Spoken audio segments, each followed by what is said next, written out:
Hallo und herzlich willkommen zu Auf der Suche. Folge Nummer 11 heute aus Wales. Mal ein bisschen was anderes. Hier gibt es nämlich auch unglaublich spannende Sachen zu entdecken. Cromlech, so nennt ihr das hier. In Goodwick, Pembrokeshire, wohnt eine gute Freundin Giulietta, die ich ein paar Tage besucht habe. In unmittelbarer Nähe zu ihrem Haus befinden sich 4 Kammergräber. Bezeichnet werden diese als Garn Wen. Sie stammen aus dem Neolithikum und waren wahrscheinlich einst von Erd- oder Steinhaufen bedeckt. Im frühen 20. Jahrhundert wurde wohl noch von 9 Anlagen dieser Art berichtet, die hier als Cromlech bezeichnet werden. Das ist eine riesige Platte hier oben drauf, unglaublich.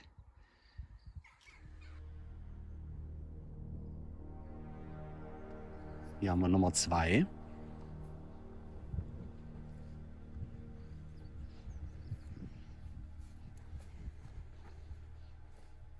Und da haben wir gleich Nummer 3.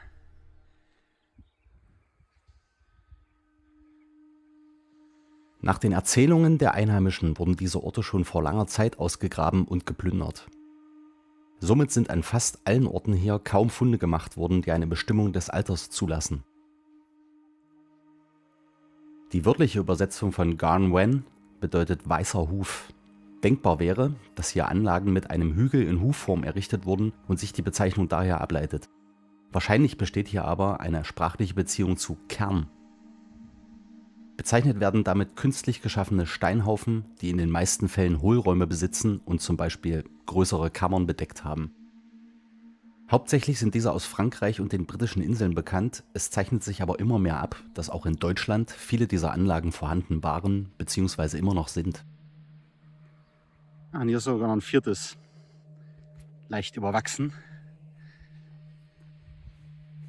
Der Begriff Wen bedeutet weiß, was möglicherweise auf die Farbgebung der Steine zurückzuführen ist.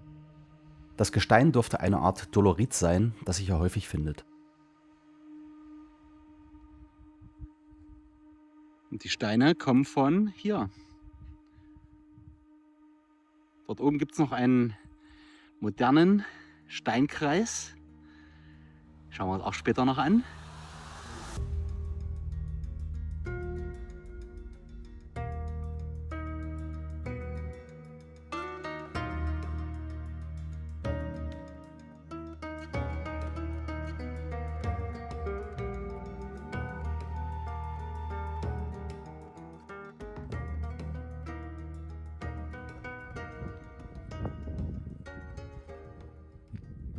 Da hinten steht eine alte Kanone rum. Das hier war wahrscheinlich mal ein altes Leuchtfeuer.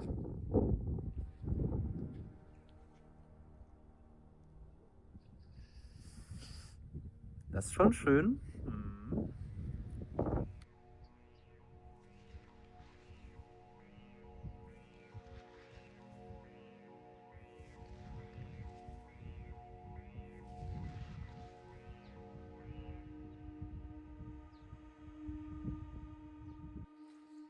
Der erste Zeitraffer schießt schon.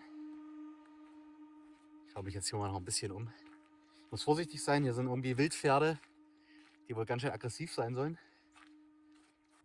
Die kleine Eiche hier ist übrigens das Zeichen für den Rundweg. Pembrokeshire Coast Path. Das ist schon schön. Vor allem, wenn man aus einer Gegend kommt, wo so wenig Wasser ist. Schau sich einer dieses Gewächs an. Also ich glaube, wenn man hier reinfällt, ist es vorbei. Und die sind richtig hart. Und hier ist alles voll davon. Und da hinten, da sind die Pferde, die gerne Menschen angreifen angeblich. Ist alles immer regelmäßig abgesperrt hier mit so kleinen Zäunen.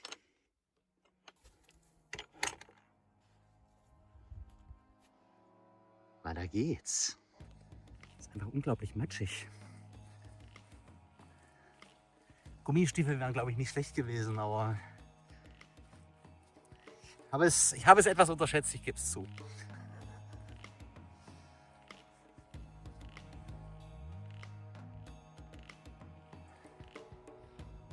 Gibt es noch ein Fußballfeld? Sah schon fast prähistorisch aus.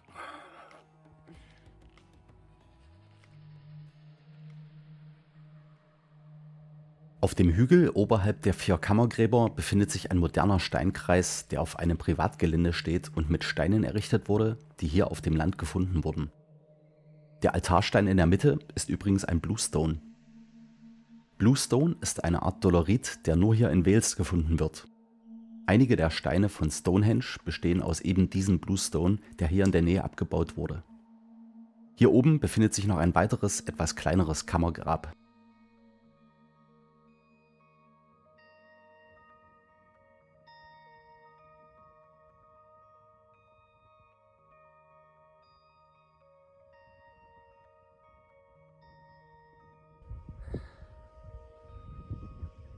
Das Wetter wird irgendwie schon wieder schlechter hier. Das ist halt so eine Sache, wenn man hier irgendwie mal am Meer ist, geht's halt echt fix. Ganz interessant ist, das hier. Es könnte ein Pfeil darstellen, irgendwas wirklich Altes. Und ich habe gehört, dass das, wenn man sich das auf einer Karte anschaut, genau auf den Steinbruch zeigt, wo diese Bluestones geschlagen wurden, womit auch Stonehenge teilweise erbaut wurde. Und irgendwo ein Stückchen weiter vorne soll noch irgendwo eine Einritzung sein, die auf eine alte bronzezeitliche Siedlung zeigt.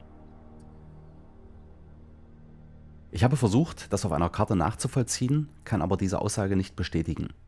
Ob der Grund dafür eine unsaubere Messung bzw. ungenaues Kartenmaterial ist oder die Pfeile schlicht in eine andere Richtung zeigen als behauptet, kann ich nicht einschätzen. Als ich aber den Verlauf eines der Pfeile in Stein auf der Karte verfolgt habe, bin ich irgendwann in der belgischen Stadt Sint-Niklaas gelandet. Das fand ich interessant, da in unmittelbarer Nähe zu diesen pfeilförmigen Steinritzungen ein kleiner Ort namens St. Nicholas existiert. Zu diesem werde ich später noch ein paar Worte verlieren. Ich habe beide Orte mit einer Linie verbunden und diese in beide Richtungen verlängert. Verfolgt man die Linie in Richtung Westen, gelangt man nach einigen 1000 Kilometern nach Cuba, zu dem Ort San Nicolás de Bari. Verfolge ich die Linie Richtung Südosten weiter, führt diese Linie an Kirchen in Deutschland vorbei, die ebenfalls dem heiligen Sankt Nikolaus gewidmet sind. Auch in Tschechien und der Slowakei konnte ich an dieser Linie Orte entdecken, die auf diesen Heiligen verweisen. Dass gleichnamige Orte gar nicht selten auf einer Linie liegen, hatte ich vorher schon gehört. Hier habe ich offenbar so eine Linie entdeckt.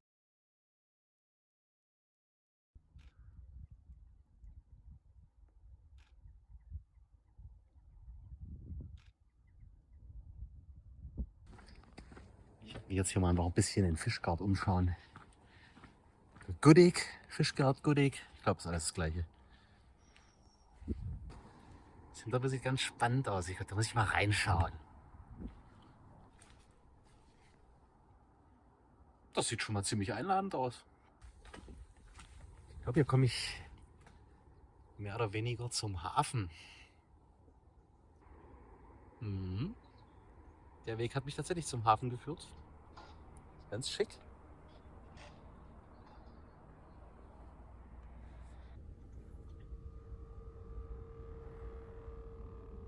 Nächster Halt, eine Steinkammer auf dem Gelände einer nahen Farm. Ich sitze hier gerade in einer Behausung, die wohl aus der Bronzezeit stammen soll. Unglaublich. Fast gar nicht gesehen, fast dran vorbeigelaufen. Also eigentlich sind wir sogar dran vorbeigelaufen. Schick.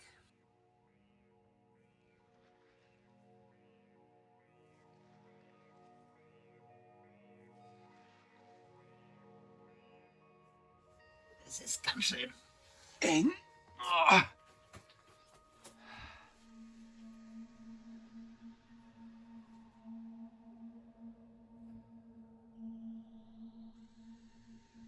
Bisschen so eine Art Kraggewölbe. Diese Steinkammer könnte eine bronzezeitliche Behausung gewesen sein. Sie befindet sich auf dem Gelände der Talegaer Farm und besteht aus einem Kraggewölbe, das in Trockenmauerbauweise ausgeführt wurde. Der Name der Farm dürfte große Festung bedeuten. Zu diesem Ort habe ich leider gar keine Informationen finden können, außer die Aussage von Einheimischen, dass es eine bronzezeitliche Behausung gewesen ist. Auf dem Berg dahinter sind Überreste von alten Mauern zu finden. Diese könnten vielleicht einmal einen heiligen Platz umschlossen oder zur Verteidigung gedient haben. Genannt wird dieser Ort Garnbaur, was wörtlich übersetzt großer Huf heißt, aber wahrscheinlicher großer Steinhügel bedeutet.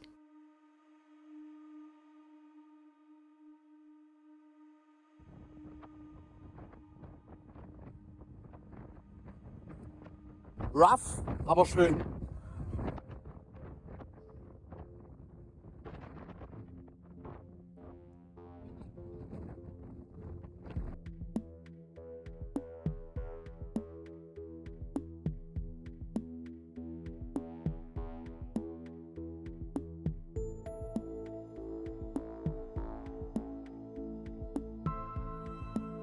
Weiter geht's zum Pentre Ivan.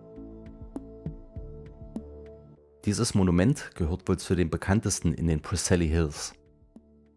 Die Übersetzung dieses Ortes dürfte wohl Ivans Dorf lauten. Diese Anlage wird auf ein Alter von 5500 Jahren geschätzt. Auch sie besteht aus Bluestone. Der Deckstein, der etwa 16 Tonnen wiegt, liegt auf 3 Tragsteinen auf und scheint fast zu schweben.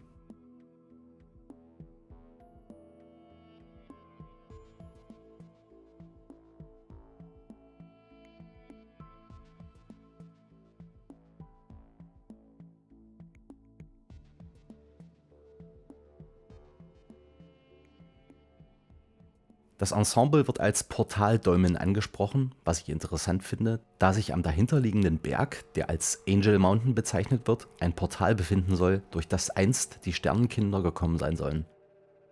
So zumindest berichtet eine alte Sage oder Geschichte, die sich erzählt wird.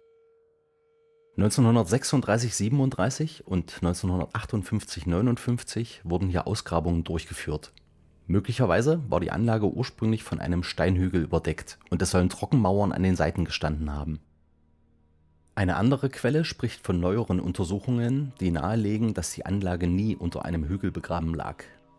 Menschliche Überreste konnten wohl nicht gefunden werden, dafür aber Tonscherben und Werkzeuge aus Feuerstein.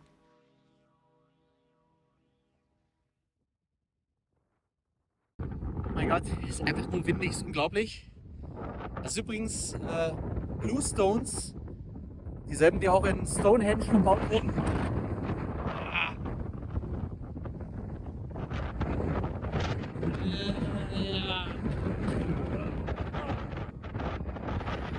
Mir wurde der Abzug eines sehr alten Originalfotos geschenkt. Es könnte etwa Anfang des 20. Jahrhunderts entstanden sein.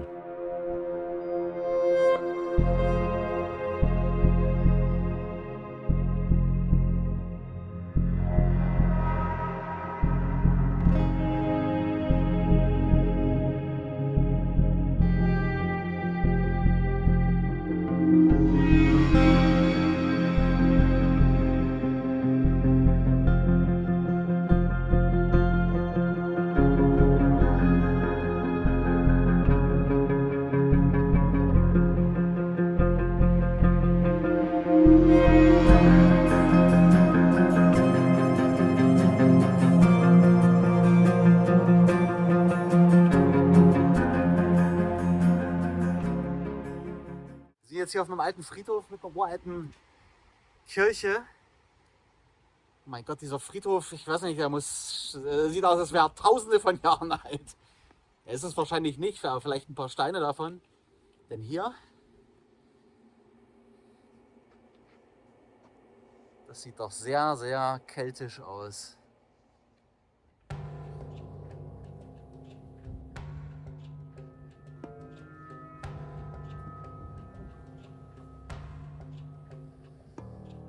Die Kirche in ihrer jetzigen Form stammt aus dem 15. Jahrhundert.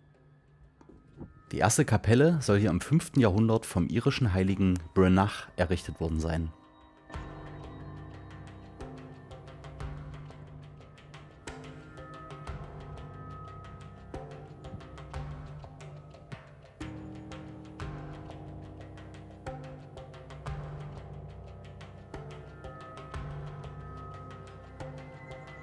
Hier findet sich auch ein 4 Meter hohes Keltenkreuz aus dem 10. oder 11. Jahrhundert. Es ist aus Dolerit gefertigt und besteht aus 2 Teilen. Ein mit Rautenmuster verzierter Schaft und ein aufgesetztes Radkreuz. Darauf finden sich Einritzungen in lateinischen Buchstaben. Auf der Rückseite steht DNS, auf der Vorderseite HANEH. Im Mauerwerk der Kirche befinden sich noch 2 weitere alte Steine. Auf einem davon wurden neben lateinischen Schriftzeichen auch Ogham-Schrift eingeritzt. Eine alte Schrift, die in Irland, Westbritannien und Schottland größtenteils im 5. und 6. Jahrhundert benutzt wurde. Sie besteht größtenteils aus Strichen, die Buchstaben oder Silben darstellen. Vor der Kirche steht ein weiterer uralter Stein, der vielleicht mal ein Menhir war. Einige Einritzungen am Rand des Steins könnten wieder besagte Ogham-Schrift sein. Hier gibt es noch mehr Einritzungen, die aber schwer erkennbar sind. So abgewittert, wie der Stein wirkt, könnte er durchaus aus der Jungsteinzeit stammen. Hier steht auch eine sogenannte blutende Eibe, die etwa 600 Jahre alt ist.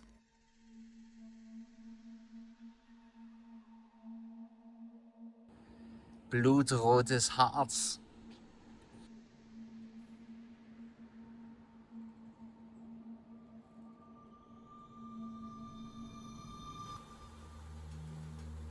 Dieses Land hat etwas Mystisches, irgendwie Ursprüngliches an sich. Wenn man es auf sich wirken lässt, beginnt man tatsächlich an Elfen zu glauben.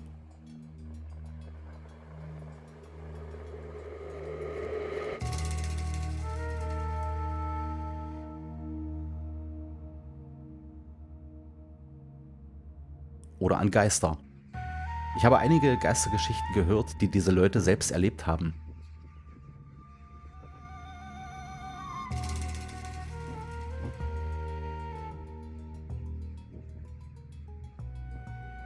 Weiter geht's mit Garntörne. Wir sind jetzt hier an einer Stelle, die nirgendwo vermerkt ist, dass hier irgendwas ist. Auf jeden Fall liegen hier ein paar riesige Blöcke. Teilweise stehen sie auch. Wie der hier. Und hier hinter mir.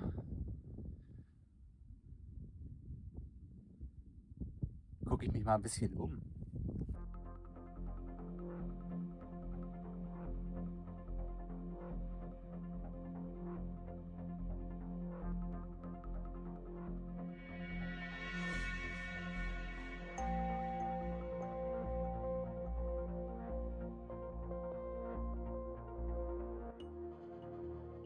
Das Wort Törne bedeutet wahrscheinlich drehen und ist wohl verwandt mit dem englischen Wort turn. Der Name dürfte damit wahrscheinlich drehender oder gedrehter Steinhaufen bedeuten. Hier befindet sich einer der gewaltigsten bekannten Decksteine in Großbritannien. Dieser dürfte 48 bis 60 Tonnen wiegen.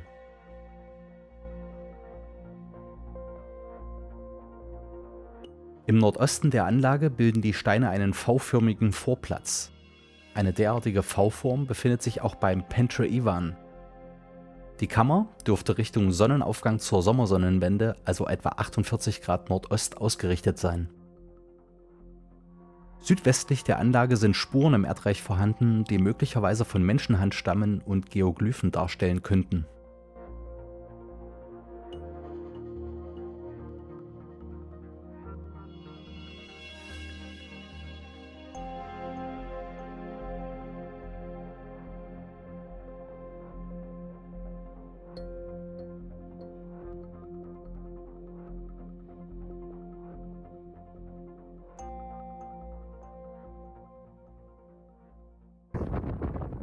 Das da, das ist der Steinbruch, wo die Steine von Stonehenge gebrochen wurden. Zumindest einige von diesen Bluestones. Hier bei diesem Steinbruch wurde zwar Bluestone gebrochen, die Steine von Stonehenge kommen aber von einem Ort, der ein paar Meilen dahinter liegt. Ab geht's zum letzten Ort dieser Folge. Fast Samson. Samsons Faust. Da sind wir wieder. So, hier haben wir noch ein schönes Prachtexemplar. Ist leider immer noch ganz schön windig, aber ich versuche deutlich zu reden.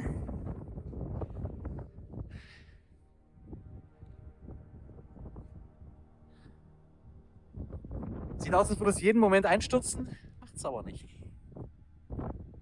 Trotz all des Windes in den letzten Tagen.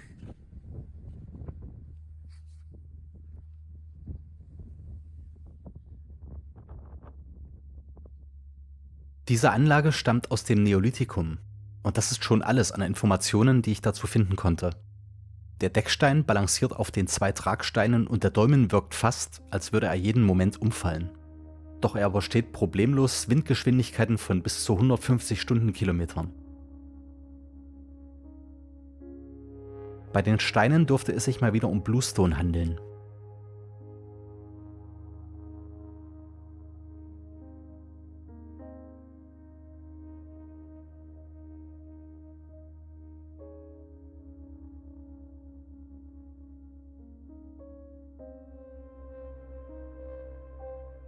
...100 Meter entfernt befindet sich ein großer Felsen. Möglicherweise wurden die Steine gleich hier gebrochen.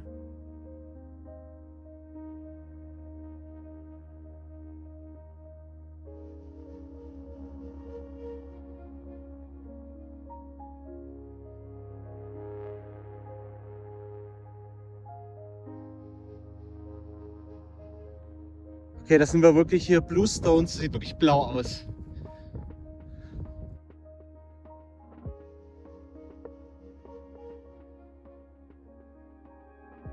Was für Felsen, das sieht einfach unglaublich spannend aus hier.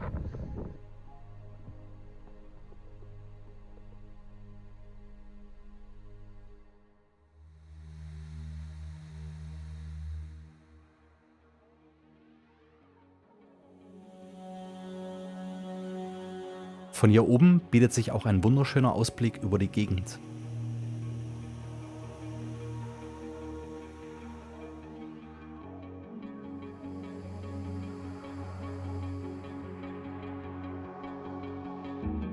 Die Anlage scheint auf den Sonnenuntergang zur Tag- und Nachtgleiche ausgerichtet zu sein.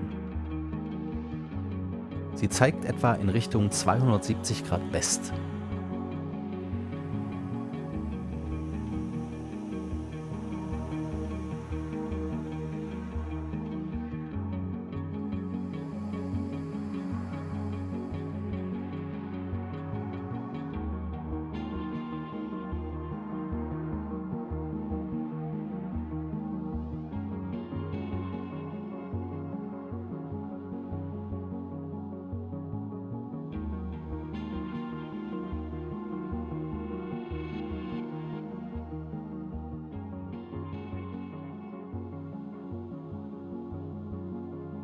Die hier vorgestellten Anlagen sind natürlich nur ein kleiner Bruchteil von dem, was hier in der Gegend noch vorhanden ist. Ich bin mir relativ sicher, dass ich hier nochmal herkomme. Am Ende möchte ich noch der gesamten Collela-Familie für die Unterstützung und ihren Rat danken, insbesondere Giulietta, ohne die diese Folge nicht möglich gewesen wäre. So viel für heute aus Wales. Abonniert den Kanal, wenn ihr in Zukunft nichts verpassen wollt. Gebt einen Daumen nach oben, wenn euch das Video gefallen hat. Wir sehen uns beim nächsten Mal. Ich freue mich drauf. Bis dahin, macht's gut.